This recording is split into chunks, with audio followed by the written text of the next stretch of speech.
सबसे प्यारी है, माँ तू जग में न्यारी है।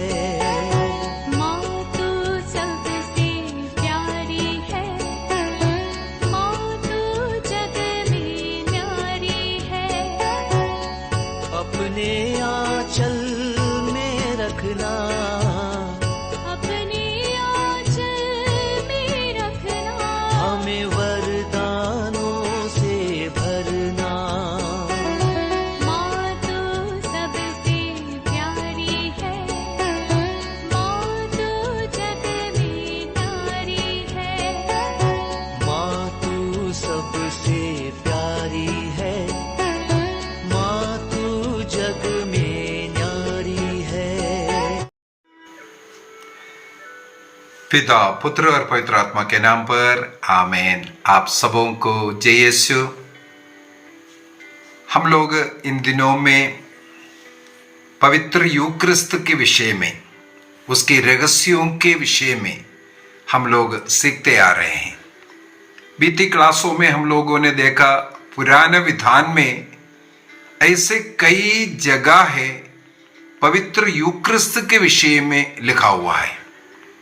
पवित्र यूक्रिस्त प्रभु ईसा मसीह के उस कलवारी बलिदान के साथ जुड़ा हुआ है और पुराने विधान के अंदर उसका प्रतीक के रूप में रोटी, दाखरस का भेंट, साथ ही साथ भेड़ों की बलि, रक्त बलि और रक्त रहित बलि को कई जगहों पर हम लोग देखते हैं।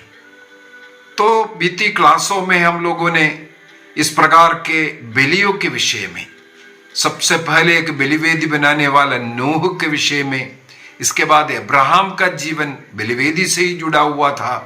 अब्राहम का सबसे बड़ा बलि अपना पुत्र का जो बलि अर्पित करने के लिए मोरिया पहाड़ जाना और वहां पर एक मेमने का बलि अर्पित करना, वो ईसा मसीह के उस क्रूस बलि का प्रतीक के रूप में हमने देखा। तो बलि के साथ जो भी प्रार्थना है, सबसे बड़ा प्रार्थना बलि के साथ ईश्वर को अगर धन्यवाद देना है, यूखरिस्त धन्यवाद बलि उसको अर्पित करते हुए सबसे बड़ा प्रार्थना है। तो पुराने विधान में इस प्रकार अनेकों प्रतीक हमें मिलता है। हमें मालूम है मलकीसदेक जब अब्राहम युद्ध लड़ करके जब विजयी होकर के वापस आया, धन्यवाद की बलि अर्पित करने के लिए वहां पर मलकीसदेक था, रोटी और दाखर से लेकर के आया हुआ था। तो अनेकों प्रतीक हमें पवित्र बाइबल में मिलेगा। निर्गमन ग्रंथ के अंदर इस प्रकार इस्राएली लोग मरुभूमि यात्रा में उनके लिए जो मन्ना बरसाया था, और गणना ग्रंथ के अंदर बटेरे का जो गिरा करके दिया, वो दोनों रक्त बलि, रक्त रहित बलि। तो ये सब यूक्रिस्त की ओर हमें लेकर के जाता है। मैंने जैसे पिछले क्लास में बताया, करीब 30 ऐसा मिस्सा बलिदान का, प्रभु का बलि का प्रतीक पुराने विधान में हम लोग पा सकते हैं। अभी हाल ही में मैं इसके विषय में जब पढ़ रहा था, जो पूर्व हमारे चर्च फादर्स जो इसके विषय में पुराना विधान से बहुत ही सुंदर तरीके से हम लोगों को सिखाते हैं, उनमें से एक कभी मैं सोचा नहीं ऐसा एक घटना, जैसे गणना ग्रंथ जजेस न्यायकर्ताओं का ग्रंथ, उसके अध्याय 11 के अंदर हम लोगों को यिफ्ता नाम एक न्यायकर्ता के विषय में हम लोग पढ़ सकते हैं। उनका नाम है यिफ्ता। न्यायकर्ताओं का ग्रंथ अध्याय 11 वाक्य 12 से अगर हम पढ़ेंगे, वहां पर यिफ्ता अम्मोनियों के विरुद्ध लड़ने के लिए जा रहा है। तब यिफ्ता एक मन्नत लेते हैं। वाक्य 29 में मैं पढ़ता हूं, उस समय प्रभु के आत्मा ने यिफ्ता को प्रेरित किया, लड़ाई में अभी जा रहा है। तब उसने क्या किया? वाक्य 30, यिफ्ता ने ये कहते हुए प्रभु के सामने यह मन्नत माने, यदि तू अम्मोनियों को मेरे हवाले कर देगा और मैं सकुशल लौटूंगा, तो जो पहला व्यक्ति मेरी अगवानी करने मेरे घर से निकलेगा वह प्रभु का होगा और मैं उसकी होम बलि चढ़ाऊंगा। अम्मोनियों पर यिफ्ता का विजय हुआ और वो अपने घर गया, तो उनके घर से पहले इनका स्वागत के लिए निकला उनका एकलौती बेटी। ये देख करके ये रोना शुरू किया, बेटी तूने क्या किया। लेकिन प्रभु के सामने एक मन्नत लिया है। इसके बाद उस बेटी का होम बलि अर्पित करता हुआ हम लोग पढ़ते हैं। चर्च इसकी निंदा करते हैं कार्रवाई का, क्योंकि मनुष्य की बलि अर्पित नहीं करना चाहिए। लेकिन मुझे ये पढ़ने के लिए मिला, यहां पर भी प्रभु का उस क्रूस बलि की हम लोग एक छाया देख सकते हैं। एक पिता अपनी बेटी को अपने मन्नत पूरा करने के लिए प्रभु के प्रति प्रेम के कारण वो होम बलि अर्पित करते हैं। जिस प्रकार अब्राहम अपने पुत्र इसहाक को बलि अर्पित करने के लिए गए, उसी प्रकार यिफ्ता ने जब वो मन्नत लिया, उस मन्नत की पूरा करने के लिए अपने बेटी का कुर्बानी दे रहा है। यहां पर हमारे चर्च फादर ने इसको जोड़ा है ईश्वर के पिता के साथ। पिता इस संसार को इतना अधिक प्यार किया कि इस संसार के मुक्ति के लिए अपने एकलौते पुत्र को अर्पित करना। यिफ्ता को कितना दर्द लगा अपने बेटी को इस प्रकार अर्पित करने के लिए, उसी प्रकार ईश्वर को भी अपना पुत्र को अर्पित करने में कितना दर्द लगा होगा। फिर भी संसार के कल्याण के लिए, मानव राशि के कल्याण के लिए ईश्वर ने वह कार्य किया, क्योंकि संसार को इतना अधिक प्यार किया। ईश्वर मनुष्य बना संसार को प्यार करने के कारण। हम लोगों को ईश्वर इतना अधिक प्यार करता है, इसलिए ईसा मसीह का क्रूस मृत्यु उस प्रेम का प्रमाण चिन्ह है। उस क्रूस मृत्यु पवित्र यूकरिस्तीय बलि में हम लोग मनाते हैं।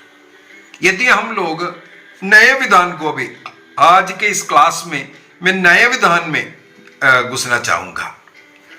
नए विधान में ईसा मसीह की वो जो कार्यकलाप, ईसा मसीह का वो जो जीवन को अगर हम देखें, जो पब्लिक लाइफ ईसा मसीह ने गलीलिया से शुरू किया, इसके बाद मत्ती का सुसमाचार, मार्कुस का सुसमाचार और लूकस का सुसमाचार, ये तीनों सुसमाचार को अगर हम देखें, ये ईसा मसीह की एक यात्रा मिलेगा। वो गलीलिया से यरूशलेम की ओर यात्रा कर रहा है। किस लिए यात्रा कर रहा है? कलवारी बलि के लिए, बलि अर्पित करने के लिए ईसा मसीह की एक यात्रा था। एक ही इंटेंशन। ईसा मसीह संसार में आया उसी उद्देश्य के से। ईसा मसीह पब्लिक लाइफ शुरू किया उसी उद्देश्य से। चाहे जीवन में कुछ भी चमत्कार किया, चिन्ह दिखाया, कुछ भी किया, एक ही उद्देश्य था। वो लक्ष्य है क्रूस का वो बलि।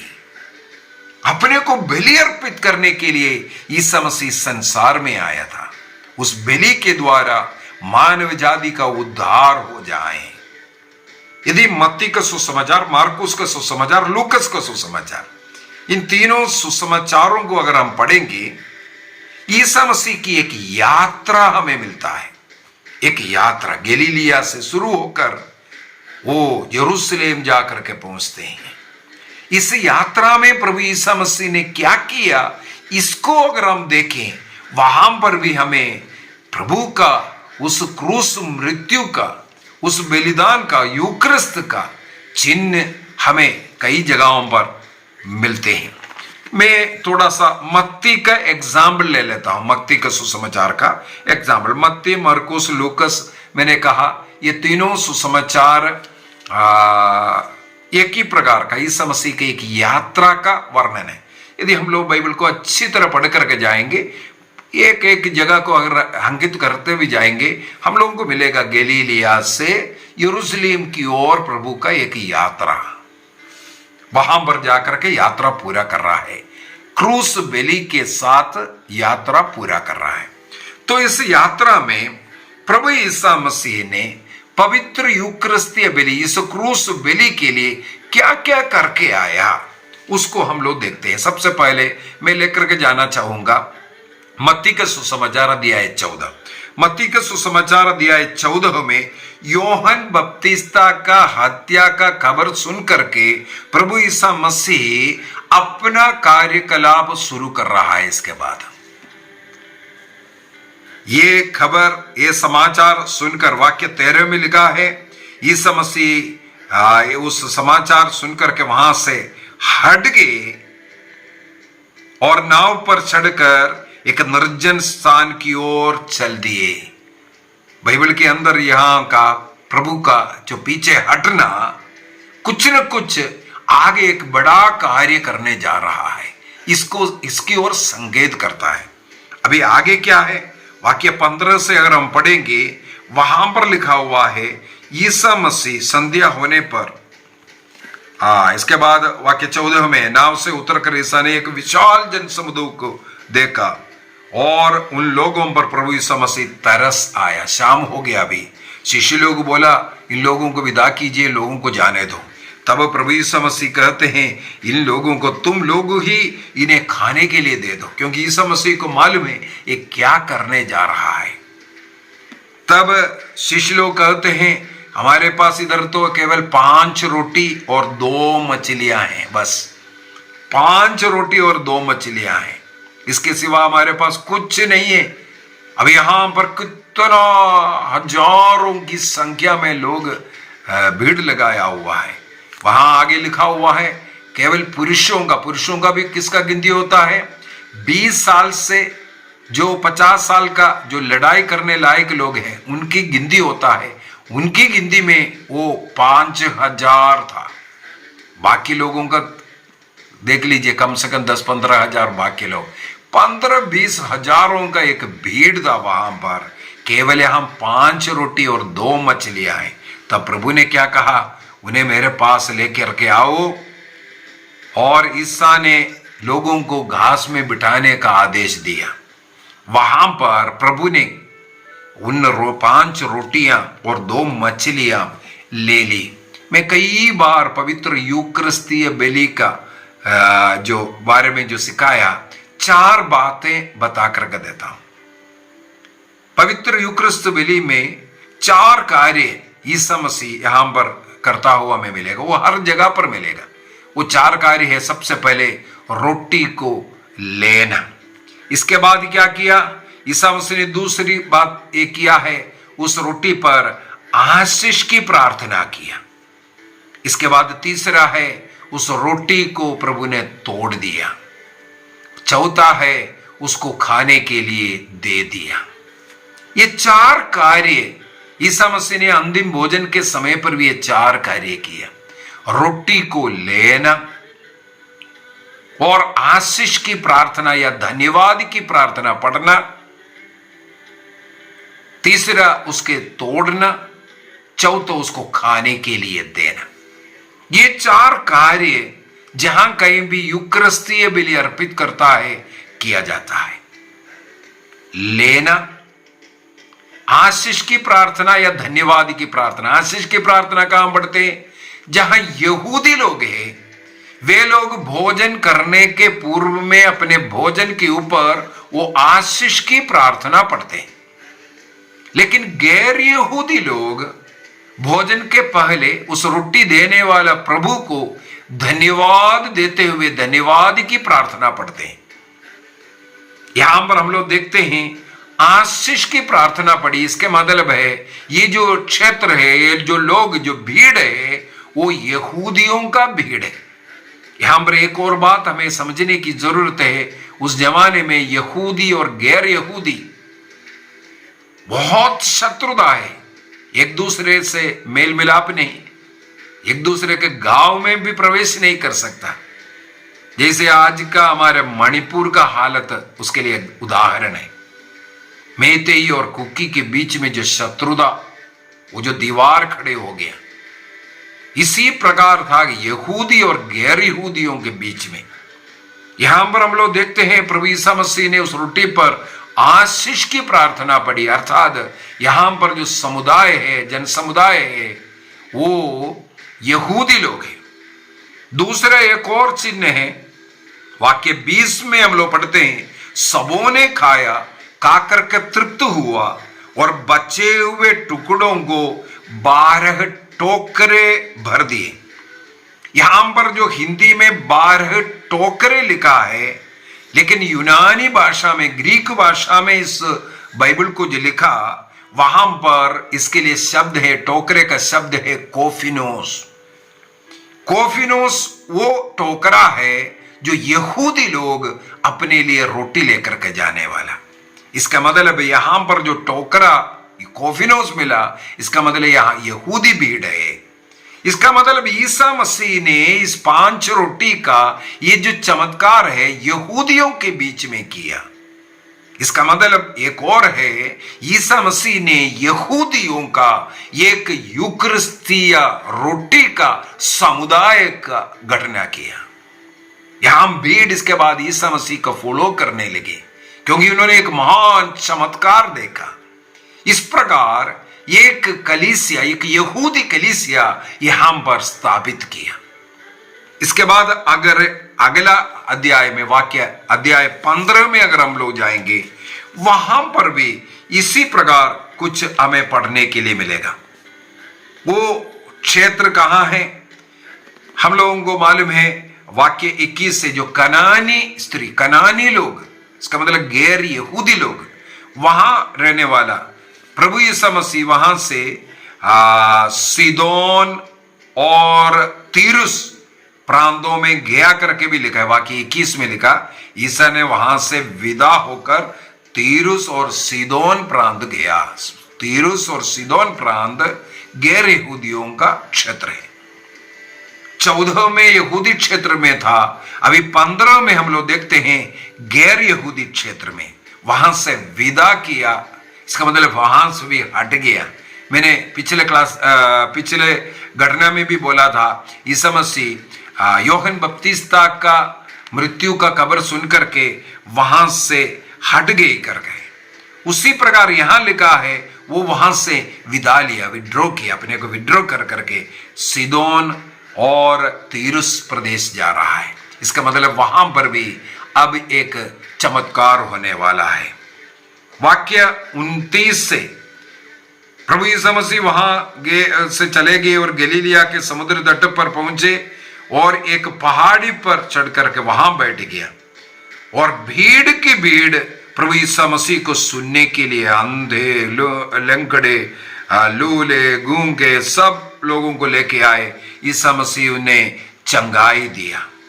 वाक्य 32 से ईसा ने अपने शिष्यों को पास बुला करके कहा, मुझे इन लोगों पर तरस आता है। वहां पर भी हम लोग देखा है, शाम तक ईसा मसीह को सुनने वाला, इसका मसीह को तरस आया। 3 दिनों से वे मेरे साथ है, मेरे पास बैठ कर मुझे सुन रहा है, इसलिए वे भूखा है, इन्हें खाने के लिए दे दो। तो ईसा ने, वाक्य 34 जाते हैं, ईसा ने उनसे पूछा, तुम्हारे पास कितनी रोटियां हैं? उन्होंने कहा, 7 और कुछ थोड़ी सी छोटी मछलियां। वहां पर 5 रोटी और 2 मछलियां था। यहां पर हम लोगों को मिलते हैं 7 रोटी और थोड़ी सी छोटी मछलियां हैं। ईसा मसीह ने वही कार्य किया, लोगों को बिठाया। इसके बाद उन रोटियों को ले लिया, पहला लेना। इसके बाद उस रोटी के ऊपर धन्यवाद की प्रार्थना पड़ी। हम लोगों ने अध्याय 14 के अंदर देखा, प्रभु मसीह ने उस रोटी को आशीष की प्रार्थना पड़ी थी। मैंने कहा यहूदियों के लिए आशीष की प्रार्थना। यहां पर गैर यहूदी है, इसलिए यहां पर धन्यवाद की प्रार्थना पड़ी। इसके बाद क्या किया? रोटियां तोड़ दिया और शिष्यों को दिया खाने के लिए, देने के लिए, बांटने के लिए। 4 घटना। सब लोग खाकर के तृप्त हुआ और बचे हुए टुकड़ों को 7 टोकरे भर गए। ये 7 टोकरे जो लिखा हुआ है यूनानी भाषा में, ग्रीक भाषा में, यहां पर लिखा हुआ ये टोकरे है, स्पाइरिस लिखा हुआ मिलेगा। स्पाइरिस वो टोकरे हैं जो गैर यहूदी लोग अपना रोटी लेकर के जाने वाला। इसका मतलब यहां के भीड़ गैर यहूदी भीड़ था, गैर यहूदियों का समुदाय था। वहां पर ईसा मसीह ने इस 7 रोटी का चमत्कार दिखाया। यहां पर 4000 पुरुष लोगों का गिनती दिया है। उसी प्रकार 20 साल से 50 साल तक के लोगों का गिनती किया जाता है, लोगों पुरुषों का, और उससे बढ़कर के यहां पर भी करीब 15-20 हजार लोगों का भीड़ होगा। प्रभु ने यह चमत्कार दिखा करके दूसरा इस प्रकार का रोटी का एक समुदाय, एक रोटी का एक समुदाय, गैर यहूदियों का एक कलीसिया का स्थापना प्रभु करते हैं। तो 14 में यहूदी सभा, 15 में गैर यहूदियों का एक सभा प्रभु ने गठित किया। इसके बाद अध्याय 16 में जाते हैं। वहां पर वाक्य 13 से अगर हम पढ़ेंगे, वहां पर हम लोगों को मिलता है ईसा ने कैसरी फिलिपी प्रदेश पहुंच गया करके। उससे पहले जैसे मैंने अध्याय 14 में और 15 में कहा, इस अध्याय 16 में भी हम लोग पढ़ सकता है। वाक्य 4 के अंदर इस पर ईसा उन लोगों को छोड़ करके चला गया, विड्रॉ किया, उन लोगों से विड्रॉ किया। मैंने वहां पर भी कहा था जहां ईसा मसीह से विड्रॉ किया, इसके बाद एक बड़ा कार्य करने वाला है। अब यहां पर क्या कार्य किया है? फिलिपी प्रदेश पहुंच गया, कैसरी फिलिपी पहुंच गया। ईसा मसीह एक सवाल करते हैं, मेरे बारे में लोग क्या कहते हैं, हम लोग जानते हैं सब। तो उसका लोग बोल रहे हैं कोई आपको एलियस कहते हैं, कुछ कहते हैं आप यर्मिया है या कोई नबी है, कोई कहते हैं योहन बपतिस्ता जो मर गया वो है। ऐसा ऐसा कर लोग क्या बोल रहा है उसके विषय में। तब ईसा मसीह ने एक सवाल शिष्यों से करता, और तुम क्या कहते हो कि मैं कौन हूं, मैं कौन हूं करके तुम क्या कहते हो। वाक्य 16 में, मत्ती का सुसमाचार अध्याय 16 वाक्य 16 में संत पेत्रुस तुरंत उत्तर देते हैं। सिमोन पेत्रुस ने उत्तर दिया, आप मसीह, आप जीवंत ईश्वर के पुत्र हैं। उस समय पर ईसा मसीह ने उसे क्या कहते हैं? सिमोन योनस के पुत्र, तुम धन्य हो, क्योंकि किसी निरे मनुष्य ने नहीं बल्कि मेरे स्वर्गीय पिता ने तुम पर यह प्रकट किया है। यहां पर एक चिन्ह, पिता ने पेत्रुस पर यह सत्य को, यह रहस्य को प्रकट किया कि ईसा मसीह है, जीवंत ईश्वर का पुत्र है। इसके बाद वाक्य 18 से लेकर के 18 और 19 बहुत ही महत्वपूर्ण वाक्य। वहां पर ईसा मसीह क्या कहते हैं? मैं तुमसे कहता हूं कि तुम पेत्रुस अर्थात चट्टान हो, और इस चट्टान पर मैं अपनी कलीसिया बनाऊंगा, और अधो लोग के फाटक इसके सामने टिक नहीं सकता। वाक्य 19 में लिखा है, मैं तुम्हें स्वर्ग राज्य की कुंजियां अर्थात अधिकार मैं तुम्हें प्रदान करूंगा। पृथ्वी पर जिसका निषेध करेगा स्वर्ग में भी उसका निषेध रहेगा। तुम पृथ्वी पर जिसकी अनुमति दोगे स्वर्ग में भी उसकी अनुमति रहेगी। और पेत्रुस को इस प्रकार का एक अधिकार दिया, स्वर्ग राज्य की कुंजी दिया, और बोलते हैं मैं तुम पर अपनी कलीसिया बनाऊंगा। कौन सी कलीसिया? ईसा मसीह ने अध्याय 14 में एक यहूदी कलीसिया और अध्याय 15 में एक गैर यहूदी कलीसिया बनाया। इसका मतलब यहूदी और गैर यहूदी दोनों कलीसियाओं को पेत्रुस रूपी चट्टान पर खड़ा किया, अर्थात पेत्रुस को उसका अधिकारी बनाया। पेत्रुस को यहूदी गैर यहूदी का कलीसिया का अधिकारी बनाया। ईसा मसीह का कलीसिया, यहूदी गैर यहूदियों का कलीसिया ईसा मसीह ने पेत्रुस नाम का चट्टान पर बनाया।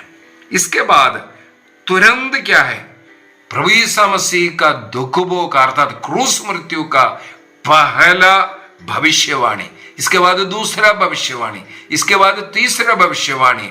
इस प्रकार ईसा मसीह पहुंचते हैं यरूशलेम। इससे पूर्व में 3 भविष्यवाणियां किया। किसकी भविष्यवाणियां? प्रभु का कलवारी बलि का भविष्यवाणी।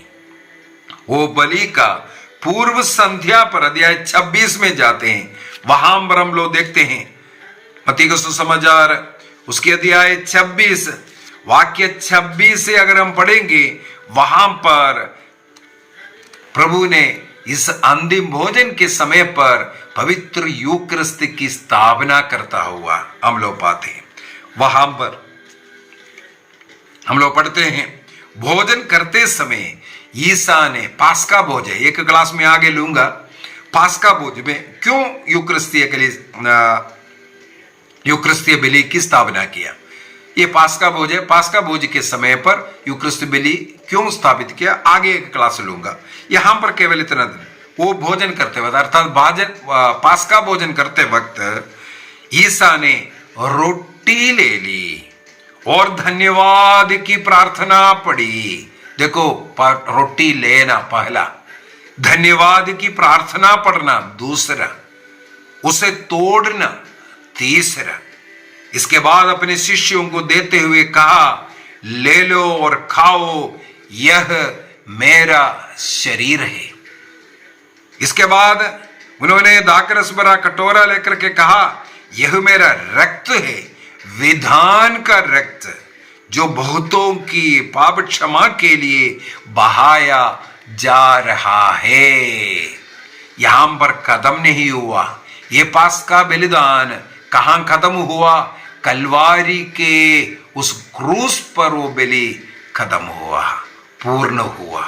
ये बलि दोनों इसलिए एक बलि है, पाप क्षमा के लिए रक्त को बहाया जा रहा है बोल करके आगे हम लोग देखते हैं। इसके बाद वाक्य 30 में भजन गाने के बाद वो जैतून पहाड़ चल दिए, वहां गिरफ्तार कर रहा है। इसके बाद क्रूस पर चढ़ा रहा है, क्रूस पर उनका बलि हम लोग पाते हैं। तो आज के इस क्लास में मैं यहां समाप्त करना चाहूंगा। हम लोगों ने देखा ईसा मसीह एक यात्रा कर रहा है, गलीलिया से अपना पब्लिक लाइफ शुरू कर करके वो कलवारी की ओर एक यात्रा, यरूशलेम की ओर वो यात्रा था। इस यात्रा में सबसे पहले यहूदी कलीसिया की स्थापना किया, इसके बाद गैर यहूदी कलीसिया की स्थापना किया। इसके बाद वो यहूदी गैर यहूदी कलीसिया को पेत्रुस रूपी चट्टान के ऊपर स्थापित कर पेत्रुस को उस कलीसिया का अधिकारी बनाया। इसके बाद प्रभु ने कहा, ये तुम पृथ्वी पर जो कुछ बांधेगा स्वर्ग में भी बांधा जाएगा, जिसको तुम अनुमति दोगे स्वर्ग में भी अनुमति होगा, जिसको तुम मना करोगे स्वर्ग में भी मना होगा। और स्वर्ग राज्य की वो कुंजी अधिकार प्रभु यीशु मसीह ने पेत्रुस को दिया। इसके बाद शिष्यों के साथ अंतिम भोजन मनाते हुए इस पवित्र यूकरिस्ट की स्थापना करते हैं। इसके बाद आदेश देता है, मेरे दोबारा आने तक प्रभु यीशु मसीह के दुख भोग मृत्यु जीवन जो कुछ हुआ वो सब कुछ को याद करने के लिए, उसकी यादगारी में उसको मनाने के लिए। तो पवित्र यूकरिस्ट बलि यीशु मसीह के जीवन में ही हम लोग देखते हैं, उनके पब्लिक लाइफ में हम लोग देखते हैं इसकी स्थापना कैसे कैसे, कलीसिया की स्थापना कैसे कैसे करते गए। अभी कल एक और क्लास इसी के ऊपर लेना है। योहन, अभी मत्ती मार्कुस लूकस, ये मैंने बोला है यात्रा में ये सब स्थापित कर रख जा रहा है। अभी योहन बाकी रह गया। अभी योहन के सुसमाचार में यीशु मसीह ने क्या क्या सिखाया वो लिखा हुआ है, उसको हम कल सीखेंगे। आइए हम अपनी आंखें बंद करें। प्रभु को धन्यवाद दें। पवित्र यूक्रिस्त के विषय में समझने के लिए, सीखने के लिए जो अवसर दिले, धन्यवाद दें। पवित्र यूक्रिस्तीय बलिदान में रोज भाग लेने का, क्योंकि ये प्रभु की इच्छा है, प्रभु का मृत्यु का और प्रभु का पूरे जीवन का, पुनरुत्थान का, हम सबों को मुक्ति देने का, उस यादगारी को हम रोज मनाएं। ये यीशु का आदेश है। इसलिए निर्णय कीजिए, रोज यदि संभव है तो मिस्सा बलिदान में जाएंगे।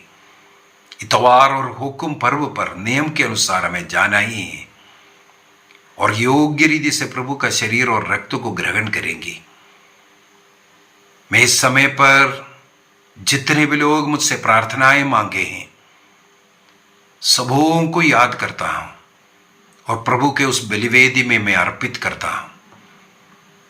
प्रभु यीशु मसीह के इस पावनदम बलि के पुण्य फलों के द्वारा सब लोगों को अनुग्रह मिले, आशीष मिले, कृपा मिले, रोगियों को चंगाई मिले, शारीरिक एवं मानसिक चंगाई, निसंतानों को संतान की आशीष मिले, बेरोजगारों को रोजगार मिले, अविवाहितों को जीवन साथी मिले, बच्चों को परीक्षाएं में सफलता मिले, हर एक घर में प्रेम, आनंद, शांति हो, लड़ाई झगड़ा समाप्त हो, नशा समाप्त करे, प्यार का जीवन, प्रार्थना का जीवन, हर एक घर में रोज कम से कम 1 घंटे का पारिवारिक प्रार्थना निर्णय कीजिए। हमारे घर को हमें स्वर्ग बनाना है। हमारा परिवार बलिवेदी से जुड़े हुए जीवन जिएंगे, निर्णय कीजिए। जिसे आज हमने देखा है, प्रभु ने यहूदी गैर यहूदी की कलीसिया बनाकर पेत्रुस के अधिकार में दिया। जिस कलीसिया को यीशु मसीह ने स्थापित किया, उस कलीसिया से जुड़े रहने का, संत पापा के अधीन रहने का, उस कलीसिया जो कुछ शिक्षा देता है उसका अनुसरण करने का निर्णय कीजिए। निर्णय कीजिए। प्रभु यीशु मसीह ने एक कलीसिया स्थापित किया। मैं इस समय पर सब लोगों के लिए प्रार्थना करता हूं, सबों को उस कलीसिया का सदस्य बनने की कृपा मिले। पिता, पुत्र और पवित्र आत्मा के नाम पर आमीन। आप सबों को जय यीशु।